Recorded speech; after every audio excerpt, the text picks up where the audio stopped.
So it's 25 to 8. Do you remember this? And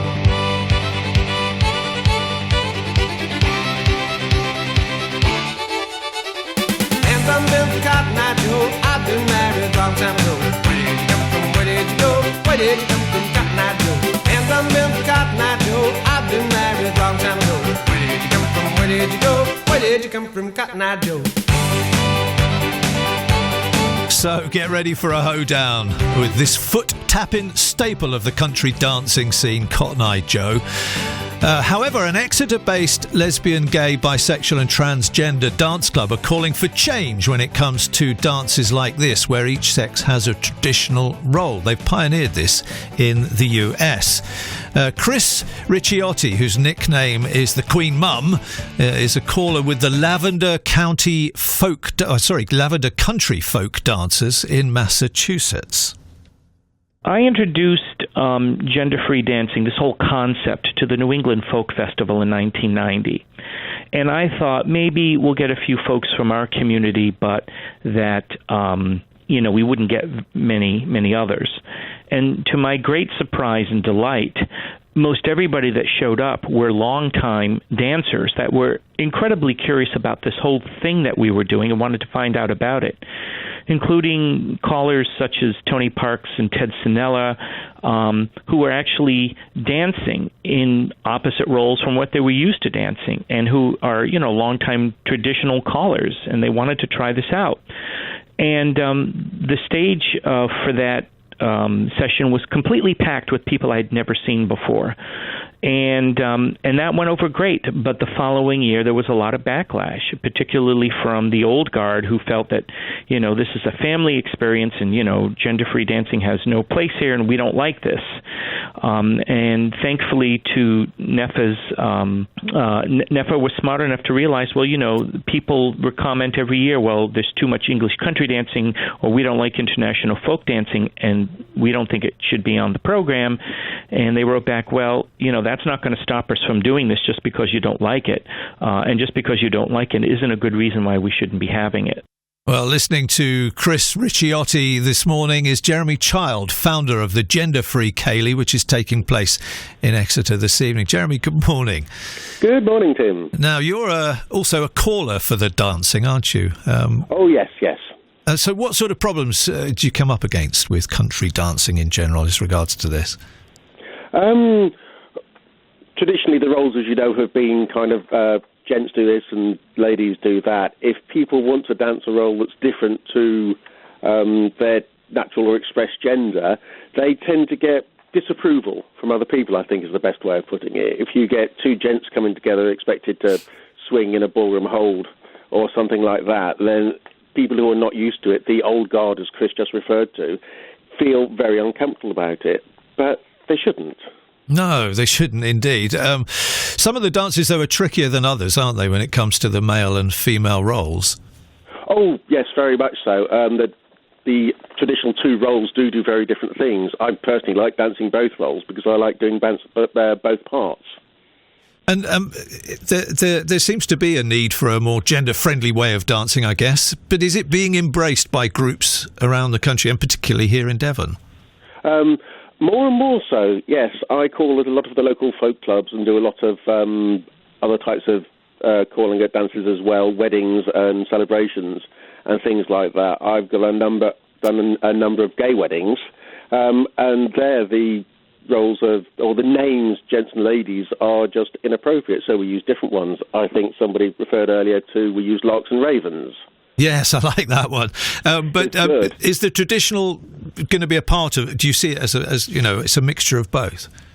You don't actually need to lose any of the tradition just because you're changing the names, but the changing the names does make all those who feel uncomfortable with being identified with a particular gender and the role they're dancing feel much better. Well, stay with us, Jeremy, because I want you to hear this. We spoke to the umbrella organisation for dance groups, the English Folk Dance and Song Society, about the issue.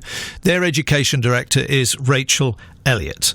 It's actually not as new as you would think, because in fact more and more callers generally particularly Ceilidh callers, are moving towards gender-free calling. And certainly a significant number of people have been doing this since the 1970s. So, and many of the callers that we work with, or who hold Ceilidhs at our headquarters, which is Cecil Sharp House, do use gender-free calling. Not exclusively, but more people are moving in this direction as they're trying to be more inclusive. And it must just trip off the tongue when you're calling to say ladies and gentlemen. I think it's, with many things that are habitual and have become practices over time, we always want to keep reevaluating those. And I think many people involved in English social folk dance are really keen that the broadest range of people take part.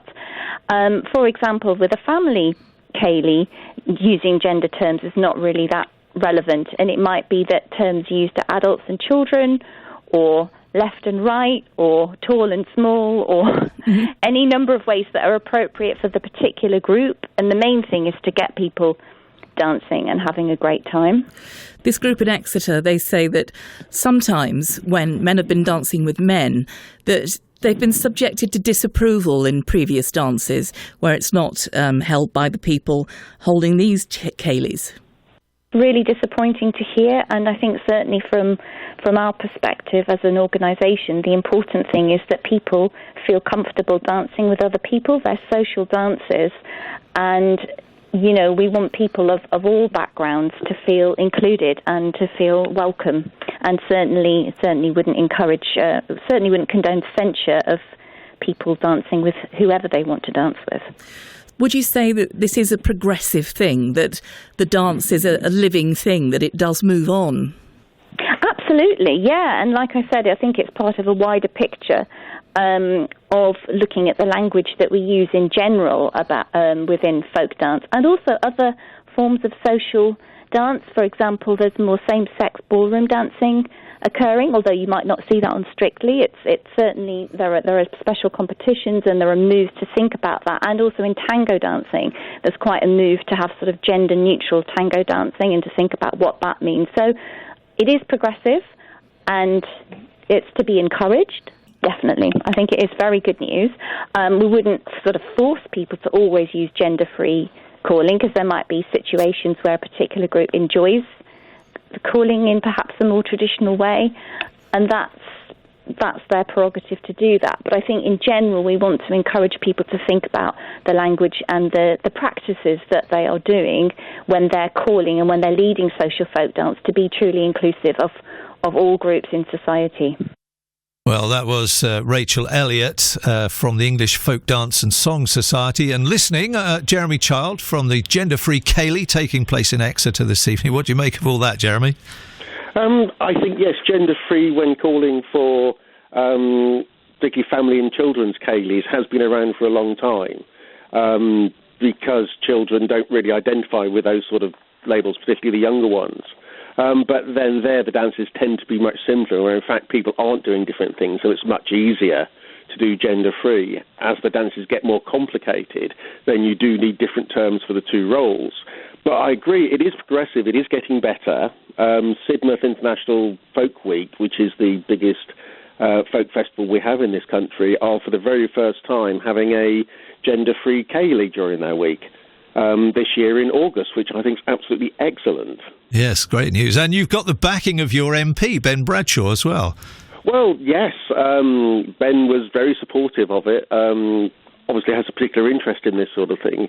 He did tell me, and this is something that kind of quite shocked me, he and his husband actually quite like going Scottish country dancing.